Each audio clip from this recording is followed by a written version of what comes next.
আসসালামু আলাইকুম রহমতুল্লাহ বরকাত। আজকে একটা হৃদয় বিদারক দৃশ্য দেখাবো।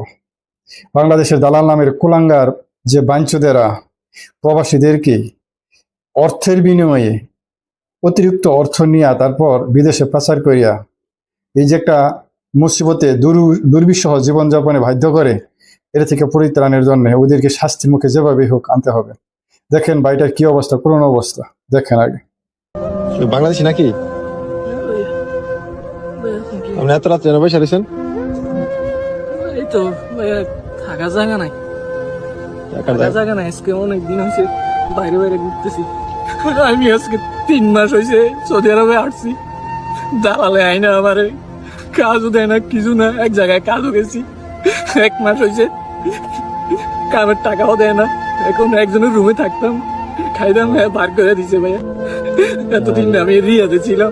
একটা মানুষ এরকম অসহায় ভাবে কেউ ফেলে? আগামা টাকা আছে নাকি? আকামা দেয় নাই, দালালে বলছে 3 মাস পরে আকামা দিব। 3 মাস পার হয়ে গেছে, এখনো আকামা দিছে না। তো খাওয়া দাওয়া করছেন রাতে? না ভাইয়া, এই দেখে আমার কাছে 5টা টাকা ছিল, তো সকালে কি খাবো? এই দেখেন কবুজ ভাইয়া, একটা কবুজ খাইছি আর এই কটা কবুজ। ভিডিওটা বেশি বেশি শেয়ার করে সবার কাছে পৌঁছায় দিন, কুলাঙ্গারদের বিচারের আওতায় আনা যায়। ভালো থাকবেন সকলেই। আসসালামু আলাইকুম।